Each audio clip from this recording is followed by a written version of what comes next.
Sheila, warm welcome to Southside Stories. Thanks a lot for being here. Thanks very much. Perhaps we could start a little bit with you and perhaps your background, where you're based and your job title, and then we'll come on and talk a little bit about your company. Sure. So thank you for having me. I'm Sheila, founder and CEO of Inbound FinTech. We are a financial services technology agency based in London. Global client footprint, very happy to say that. I live in Cambridge, commute to London, also part-time in London. So yeah, we just specialize in the financial services, and we're also a HubSpot agency, very importantly. Great stuff. Tell me a little bit, before we get into a bit more detail about your company, just what is it that you enjoy about your job and being in the cut and thrust of marketing in 2025? So what do I love about our job? I guess it all comes about joining the dots. So joining the dots with data is very, very importantly. With our industry, and why I went into sort of fintech, they were very, very legacy in their approach. So started off my career in agency life around 17 years ago with a PPC and SEO agency. So a lot of Google ads, and we serve different types of companies.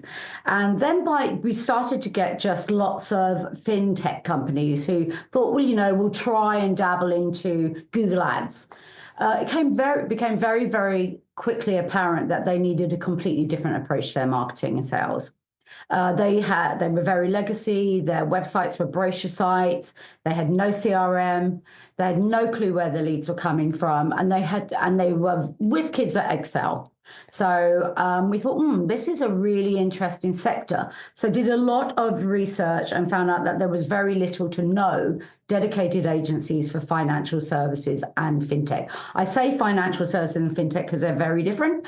So we started to map what that journey looks like, and then the different subsectors. So we work with banking and lending, payments, insurtech, crypto, wealth management, capital market, trading, compliance and risk.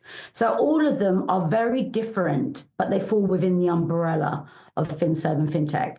So, and they have very, very different compliance needs to generic companies.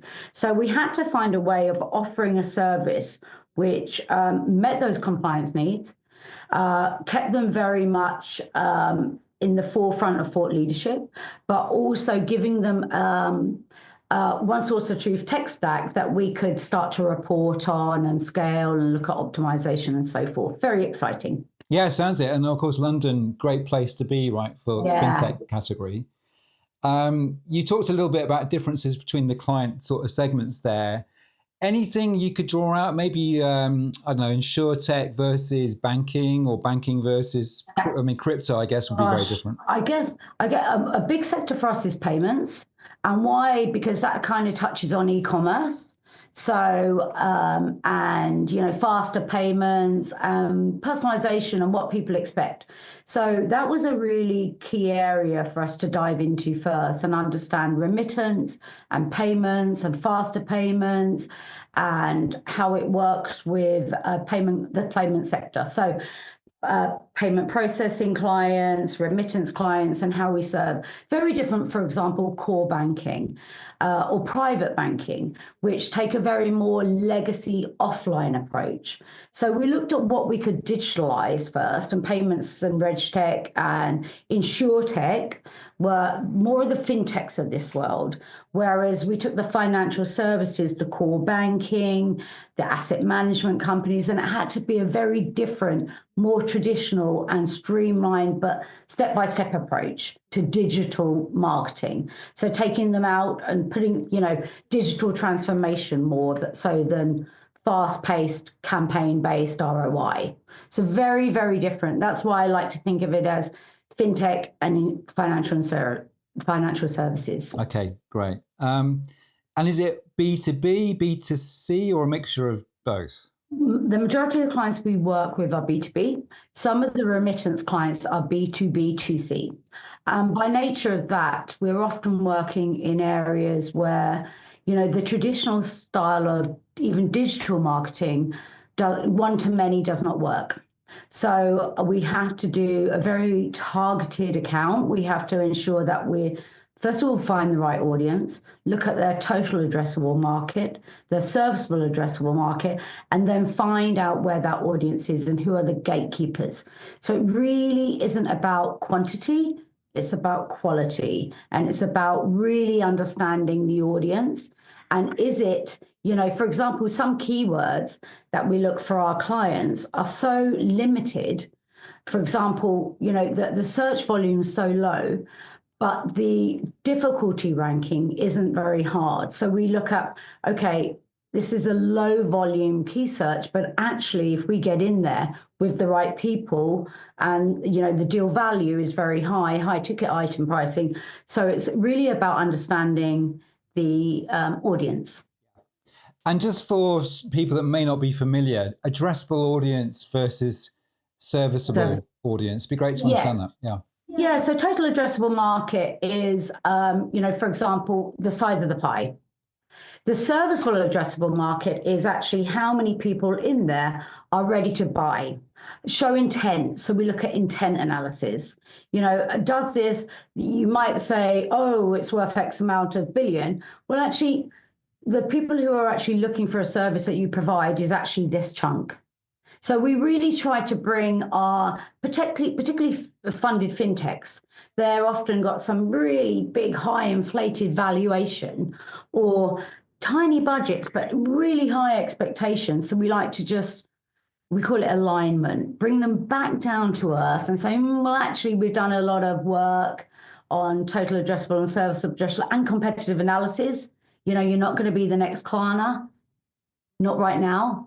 Let's just bring it back a peg or two and look at the data. Great. And I want to explore that a little bit more in a second. Before I do that, and obviously the brief varies enormously, but in terms of, are you generally trying to move the conversations from digital to an offline, in-person sort of experience with a sales team? Is that part of? Yeah. So it's such a hot topic actually, because financial services, if I had $1, I say dollar because we work a lot in America, but if I had £1 or $1 for every client that said, oh, it doesn't matter what our website looks like, nobody buys from a website, I have to fly across half the world and wine and dine them and get to know their kids' names in order to close an account, said one of our hedge fund clients or family offices. True. All of the above true, but you're one person. And if we have to rely on Johnny, the CEO, flying across the world to close an account, then what are we here for? We can't clone Johnny. So let's try and get different sources of attribution and really understand where those other sources can come from organically, thought leadership, and try and merge off and offline. So we call it inbound, outbound. So we take an inbound, outbound approach. We're always going to have events. We're always going to rely on human touch. And we talk about this a lot in AI. The website's not going to close a deal for a family office, a hedge fund, a prime of prime, a broker, or a financial services. It's just not. But it most certainly can, all the digital elements can serve to bringing it to an opportunity. And then we work with the sales team for sales enablement, giving them playbooks, snippets, tools, and operational efficiency, even AI scripts to help to talk to the right person at the right time with the right intent at the right trigger points. Did they open a page? Call them. Did they download a piece of material? Send them this. Such a timely and efficient methodology. Great. And that's, I guess, where your expertise as a HubSpot expert, that really comes into play there. Really does. It's a mixture of HubSpot and financial services. So we'll know if they have to touch a trigger is AML or eligibility or KYC. So we'll integrate that tech stack so we don't lose the data, and we see when it goes outside of HubSpot, and we'll have a two-way sync coming back in for reporting so we can take the next action and keep the flow moving. And I guess that's why we've been really popular, because we've stayed in our lane. We only do financial services and fintech. So we know how to map out that journey for different subsectors in HubSpot. Great. And category-wise, specialising, I mean, it's a big specialisation, I guess, because you talked about the breadth there, but fin services and all the other categories that you're operating in, what does that feel like in the UK from just an industry perspective? I think 2, 3, 4 years ago, lots of investment, low interest rates, and then that funding sort of started to shift a little bit. What does it feel like at the moment? It's been tough.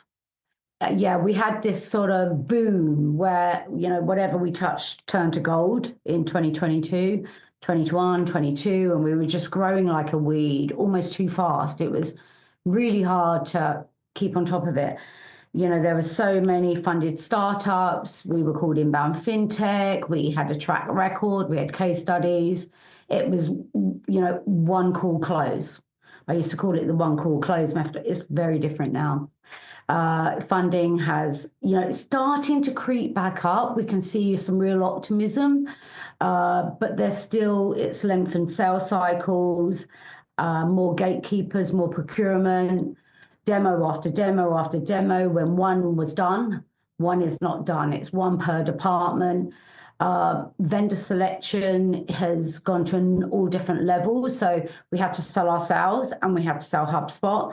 HubSpot are up against Salesforce, Dynamics, so it's a price play. We're up against different agencies in the space. So it's a complete. We are seeing some. We started Q1 very strong, and Q4 closed on target, but 2024 was tough, no doubt about it, very tough. Yeah, that's interesting. So if you look back for the last 2, 3 years, you had this great run, and then things got perhaps a little more challenging. What's your focus areas as you start to look at 2025 and your growth ambition? Yeah, so our focus areas is more on key accounts and customer relations. We didn't really nurture. We retained and we gave good value, but we were missing that human touch with some of our key accounts. So we go back to basics on that. I think we also want to strengthen our brand and go more up market. We've got some amazing clients, some really top brands that we're just not leveraging. We're not showcasing them. And it's a shame sometimes because sometimes our biggest accounts we're not allowed to talk about because of NDAs. So we can't showcase them. We can just say a bank of the size of X. And I think in terms of focuses, we absolutely have to play more to RevOps and to AI. So we're integrating RevOps and AI more into our service and the way we do sales and marketing so we can eat our own dog food. And we're starting to really, really invest in it and put it into different tech stacks and for our clients. And, HubSpot, they put so much money into R&D that we're almost chasing their tail to keep up. Breeze is just brilliant, their AI tool, and it touches sales, marketing, operational efficiency, client success. So we're integrating that a lot more. Do you think marketing agencies because you do all this wonderful work, really very ROI tracked, really measured, brilliant job for clients. Do you think sometimes marketing agencies do sort of forget to do it for themselves? Yeah, 100%. That's our worst regret. We became, if I can be candid, very complacent. We had so many leads and we just had a lack of capacity and a lack of really good talent that we were it was an always on recruitment, go, go, go, go, go. And we hired fast and we fired slow. And we basically stopped all our own marketing when we took resource and put it onto clients. And that was a mistake. And we should because now we're just sort of backtracking and putting together. We've done really well. But when you look back and you think, oh, I should have, really doubled down on investment for ourselves. Yes, most definitely agree. That's probably quite a good segue to talk about talent, recruiting talent, finding talent, retaining talent. That seems to be a recurring sort of challenge in the kind of marketing and ad agency kind of business. How have you found that? And have you found, as we've shifted into working from home, perhaps there's a tilt towards, quite a strong bargaining position that employees have. How have you approached that? And what are some of the challenges from hiring and retention? Gosh, it's so difficult because by nature of the beast, agency life is very demanding. Clients are demanding. They want 100% and they want to be felt like the only customer. So we try and manage an employee's MRR with their book value, just not to overload them. I mean, I think the buzzwords of 2024 that we were trying to avoid was burnout. So that was a real thing that we had to rely on. Yeah, work from home is the norm. You can't, which has its own cultural challenges as well. So we try and do a hybrid approach just to try and keep that, because, it's one thing walking around the desk and saying to your colleague, oh, can we have a chat about X? And now you have to arrange a time or talk to them on Slack. So it's taken away that personal space. I think also the way that HubSpot have developed has made it very, very technical. So we are not only looking for technical staff, we're looking for technical staff who know financial services and or fintech.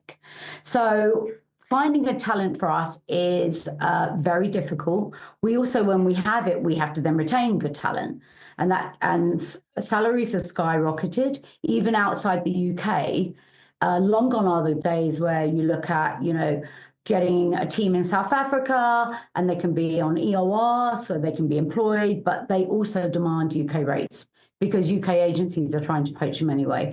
So it's become less relevant where you're based and more relevant what the employee skill is. So we are now using, also what we found was that employees want a mix of cultural, but also obviously work-life balance, of course, but also they want to know their career progression. So we've integrated things like, career progression plans, but employee engagement dashboards to show what they're working on, and are they part of steering groups for initiatives outside of their discipline? And that's worked really, really well. For cultural, as the company grows, I think when we do NPS and eNPS, some of our employees said, oh, it's great, but the company's this big and I only know 5 people. So we were like, ooh. So we started to form these steering groups for different initiatives, which has helped the company grow. And that's been really successful. So you just got to keep on. It's just an always on thing, and trying to get them to not be poached. How many people have you got now? 36. So we've gone down by 4. We streamlined and restructured, so we're still quite small. We lost some services like creative services, which we just didn't really serve very well, and we wanted to double down on being more technical, RevOps, AI, HubSpot focused, integrations, migrations. So Do you part? We've got I think 6 open positions. Okay. And do you part on the creative side then? Have you sort of outsourced that, partner with people, or how does that work? Yeah, well, we do partner with people when we do web dev, but we simply say it served us well. When we sell, we sort of say, oh, we no longer do video, we only do content for campaigns, we just don't want to do that anymore, we'd rather not do any of your creative. And actually they thank us for that, because they said, oh gosh, you're the first agency that doesn't say yes, yes, yes to everything. And that was another thing that we've learned from experience. As we grew and people were saying, and can you just do this? And can you just do that? And we were saying yes, yes, yes. And we ended up with a portfolio of over 30 services. And that causes friction internally, because then you expect your team to know everything about everything. And it doesn't bode very well for culture and employee advocacy. So we just said, okay, we're going to drop all the above and we're going to zone in. And that's how we've scaled the last couple of years. Great.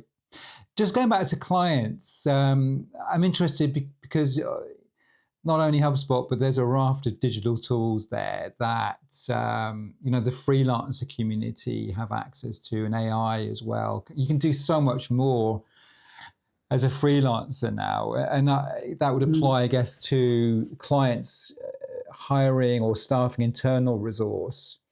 Have you seen that as a trend with some clients where they're bringing more activities in-house? Yes, very much so. And freelancers, there was a wave of clients who were saying, "No, I can get HubSpot consultants from Upwork for, a fraction of the price." And some of them did, they left, and some of them then also came back. I mean, we're always getting squeezed as an agency model. They expect when the entry of AI came, they expected, some clients are saying things like, "Well, I'm sure you're using AI so you can half your price," and things like that. Some of them did move to the freelance model. And then, the way we sell it is you're going to get a whole team of different skills for, you're basically outsourcing a marketing department, not just one single person who is there and isn't there the following day and can do one specialist job. So if they want to go down that for us, we try to show value in everything we do, and reporting is massively important. So early on to get ROI, to just kind of get that client satisfaction in and then grow from there. So that's the way we approach that question. Great. Okay. And again, you alluded to this at the top of the conversation, but your time it takes to close a new prospect, or even actually on an ongoing sort of client relationship basis, you're finding there are more decision makers involved in the decision, have the time to close a potential prospect? Is that lengthened as a result? Definitely lengthened. I would say ×3 from 2 years ago. Yeah, I think client expectations have heightened as well. They expect things quicker for cheaper. You don't really have the time now to double down on discovery. But I would say, we have to understand their CAC and their lifetime value, and they often underestimate the value in scoping.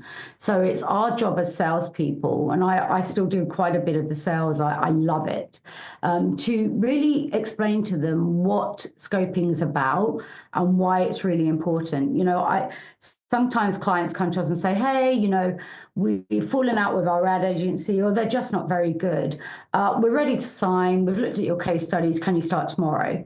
And my answer is no, because we will be unsuccessful. I'm sure they were a very good ad agency, but maybe they weren't joining the dots on data. Maybe you didn't give them the time to optimize the accounts, or data learning, 30, 60 days to collect the data. So it's really important that they understand the value in the strategy and the research and the data collection. But yes, I mean, back to, closing an account, 100%. It's demo after demo. It's due diligence. It's compliance. It's procurement. It's, okay, you've passed sales and marketing, now go to the CFO or the tech, and they want to know where the servers are based. So many data questions now that you simply did not get 3 years ago. Well, that leads me on to my sort of next area, really, because when I started my career in marketing a long time ago now, it was the days where you do print ads, you do a TV ad. Oh yes, me too. It was great fun. We're showing our age now, Matt. We are. But I love those. I love those days in a way. It was a real emphasis on creative. And now there is so much right in marketing. The MarTech angle, the data, the tracking, the measurement, the optimization. Do you think marketing has become almost too scientific? Is the creative nature of marketing, do you think that's being squeezed? Yes, but I'm glad it's gone down this route, because this is really what it's all about. The data doesn't lie, we say. The data shows the true value, which means it's a great selling tool, because it means that we can't hide behind creative. Oh, it was a great creative, but what did it produce? I think as companies' budgets are squeezed and squeezed and squeezed, they have to show ROI. So, and there's so much modern technology out there with AI and automation and personalization and segmentation that allows you to really perform better. So it still needs human touch. I mean, when you're talking about these high ticket items in a B2B environment that they are not going to buy from a website or seeing a great piece of thought leadership that they download on LinkedIn or paid social, it takes a human to close that deal. So I think, leveraging both is just, but a great creative just doesn't do it anymore. The competition's too high. You have to be fishing in the right pond with the right messaging, tone of voice, and then the right creative. And this may not be super relevant to what you do, but we've seen, it's the rise of TikTok and influencer marketing. What are your thoughts around that? Does that show up in your world at all?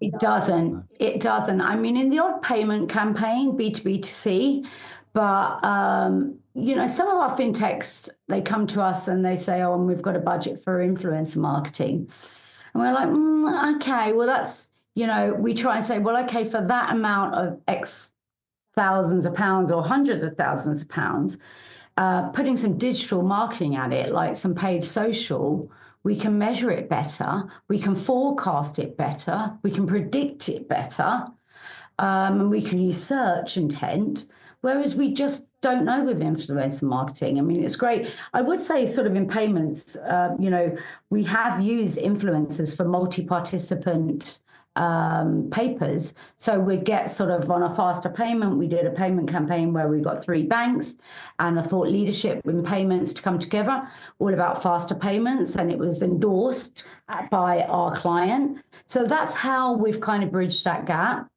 So it's less influencers and more thought leaders in the space we use. I suppose you could call them influencers, really. Okay.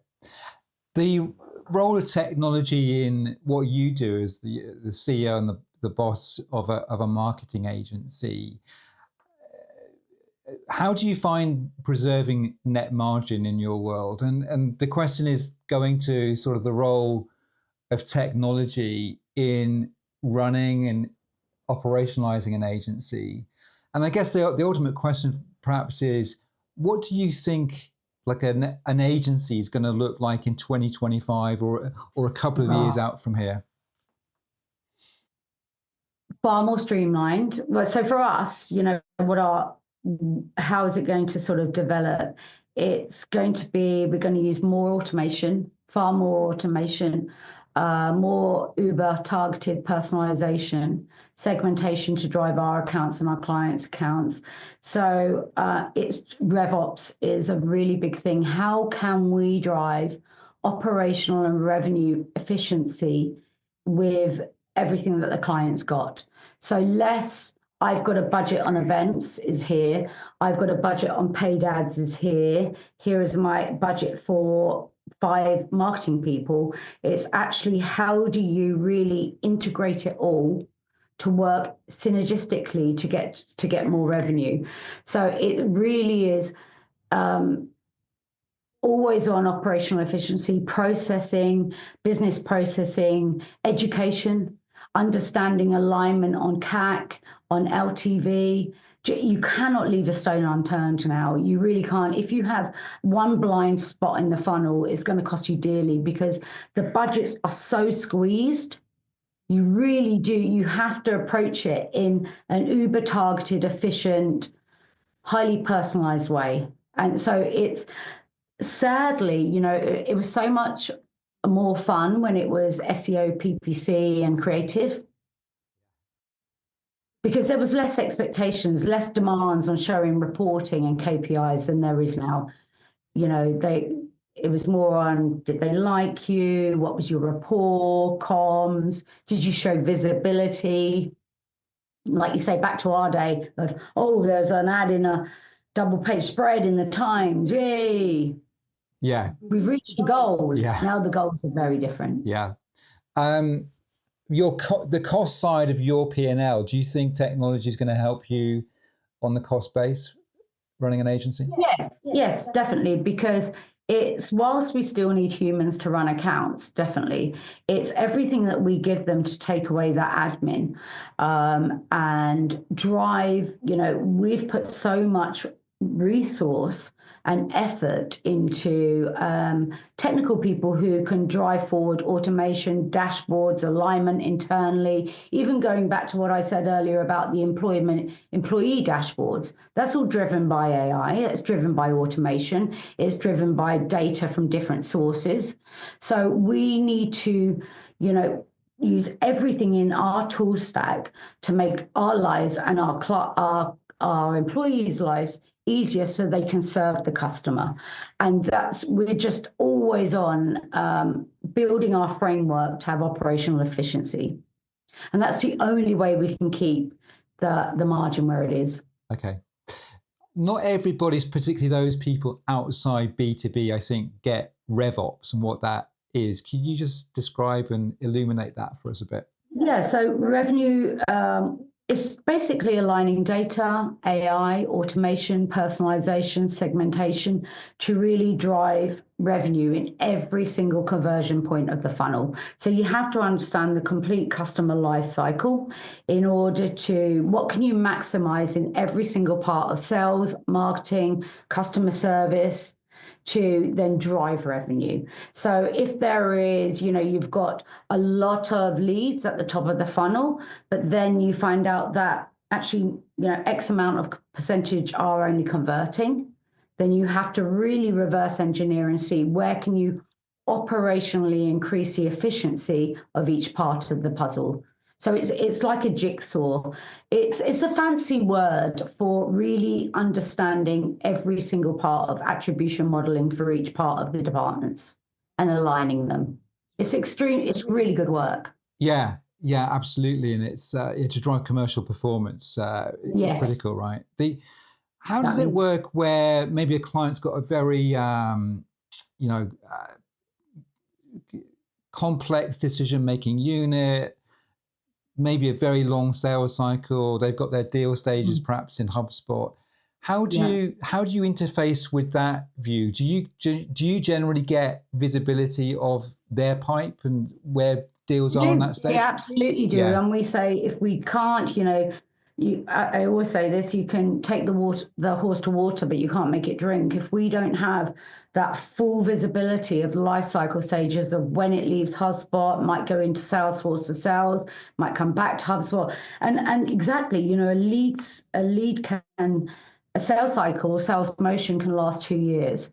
So where are we plugging in AI agents to streamline work, intelligent tools for insights, touch points of where it will go, predictive tools to say, if we know they don't close in 6 months, they're never going to, based on trends and data, and really fueling the marketing and sales efforts with these predictive tools. So if it is 2 years, we know every 6 months we'll have to touch base. We might invite them to an event or a round table, or the account manager has to do X. It's learning that sales motion.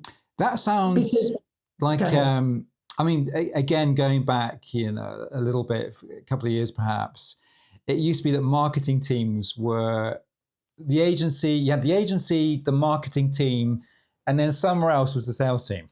Yeah, absolutely. The three, well, certainly the marketing bit and the sales bit never really spoke to each other. How does that look now? It's so interesting because every year it's what was it this year? Like last year it was sales enablement. The year before it was sales and marketing alignment. The year before that was marketing. So it's done exactly that. We started off with, we only talk to the marketing team. There's 25 salespeople over here. Don't touch them. You don't talk to them. And then it moved into, we're, marketing and sales were at loggerheads, and and HubSpot were way ahead of, agencies kind of follow HubSpot, and we were finding it and HubSpot was finding it, and we were just benchmarking against HubSpot trends almost, par and par, and every agency was. And what we were finding is, as a marketing agency, we were fueling all of these great marketing teams who then were passing the leads to sales, because sales didn't know how to use them or were cherry picking the leads, then you had all these leads which were not being dealt with, these MQLs, we called them. So HubSpot came up with these life cycle stages, MQL, SQL, marketing qualified, sales qualified. So then we decided, well, now we need a marketing and sales alignment agreement, an SLA. So when we pass you these leads, this is how it's going to be dealt. But then we started to get asked to talk to sales teams.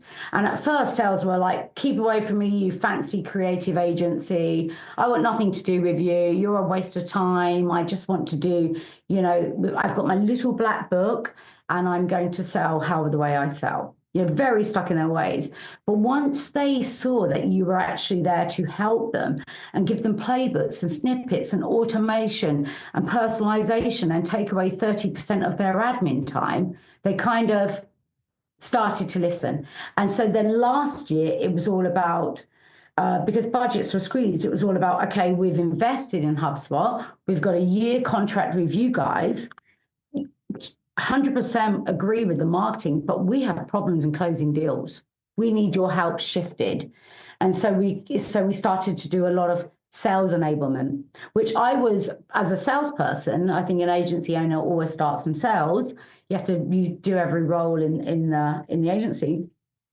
Brilliant to see how that we can automate, at different stages into the pipeline, into the sales motion, sequences, one-to-one. If they take a trigger, an enrollment trigger, then you send them this, and then you get a notification for that, and have the prospecting tool there, and tasks, and seeing the engagement and how exciting the sales team can go from just, get me out of the room to, oh my God, can you show me again? Can we record that? Can I have my personal lesson? Very, very, very exciting. And then you see revenue. Have you found that sometimes as an agency, you're sort of almost like the ambassador? Do you find sometimes that you're being used to bridge the gap between the marketing team and the sales team? Yes. Because I think quite often the marketing client sort of needs the backup of the agency to have those conversations, because you've got all the data and the experience. Definitely. Yeah. So what we do there is we start saying to the marketing team, okay, what we're going to do is we're going to start putting reports together just to showcase how good the marketing efforts are and how qualified the leads are that we're sending through to sales. So really drive the efforts and the impact that marketing and the agency have done for the sales team. So look what we're doing for you. Once you show evidence of your efforts and then help them to convert, then yes, it's all about money. They want their commission, of course. They're there to sell, they're there to close. So yes, we are often there to showcase reports and put together sequences and snippets and playbooks and sales enablement tools to help them.